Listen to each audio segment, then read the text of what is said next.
Love can be quite confusing at times because we confuse love with things.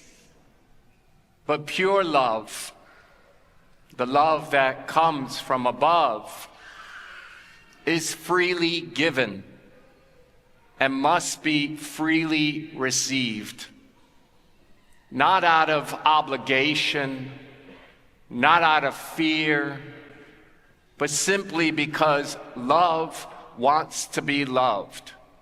And so love must be freely received because it is freely given. It is the true gift that comes from above. This time of season has been so preoccupied, so busy with wanting to give. We all want to give the perfect gift. We want to wrap it up in a particular way. We want to tie it with a nice bow. And when we give the gift that we're giving, we want it to be received. We want gratefulness and thankfulness for all our hard work and choosing that right gift. And how confusing we have made this season to be when it's not about us giving gifts, it's about us receiving a gift. And we know that we like to give. It makes us feel good. That is a good intention. But every time we give, sometimes it's because of a benefit that we're going to get out of it. So we give with this intention of receiving something back for what we are giving. Love, on the other hand, just simply gives. There's no expectation. It gives because it loves. It wants to give freely, sacrificially, unconditionally. Love just wants to love. So love just wants to give from the heart, freely, with a hope, with a desire that someone will receive the love, because that's what love is meant to be. Something that is given freely and something that is freely received. And so as we spend this time of season giving, it's great to be able to give.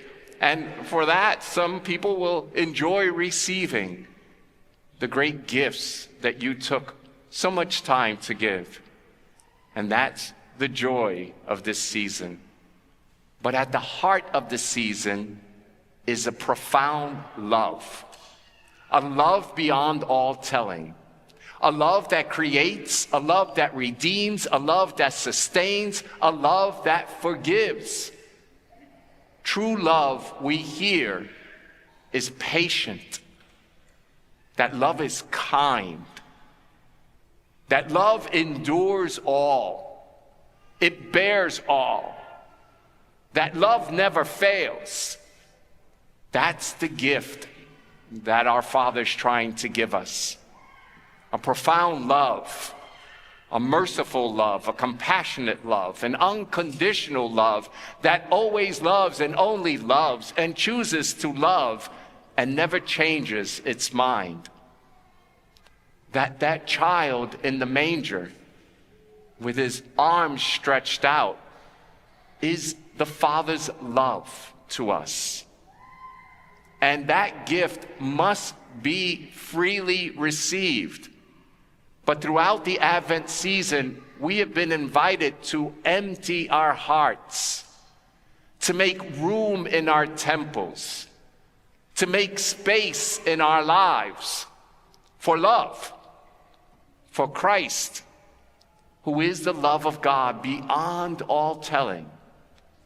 We're invited to consider Joseph and Mary this season, how they received this gift freely, without fear, unconditionally, but they allow the love to show them how to love in return. A love beyond all telling. The Christmas gift is the gift that God is freely giving. He's giving himself, of himself. God is giving us everything.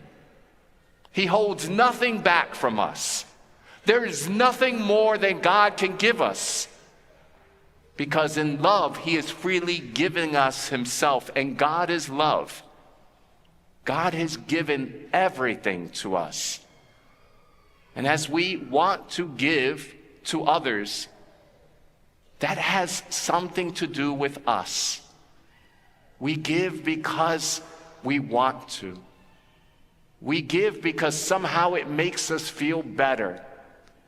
We give because we are compelled to do something for someone else. But ultimately, it's because we're going to receive something from giving our gift. God has given us freely the gift from above. It's the gift of love. And what God wants us to do more than anything is to make all the space in our hearts and in our lives to receive this precious gift. It is wrapped in swaddling clothes. It is tied with the bow and the caress of God's love. God wants us to receive this gift, untie it, and welcome it into our hearts and our homes as Joseph and Mary did. That's the gift of Christmas. That's the gift of love. It's a love that always gives, but must be freely received before it can be given. That's the Christmas mystery. That's the Christmas gift. Have you made spaces in your hearts and in your lives for Jesus? He is the greatest gift known to all humanity. He is the gift of love, freely given and must be freely received.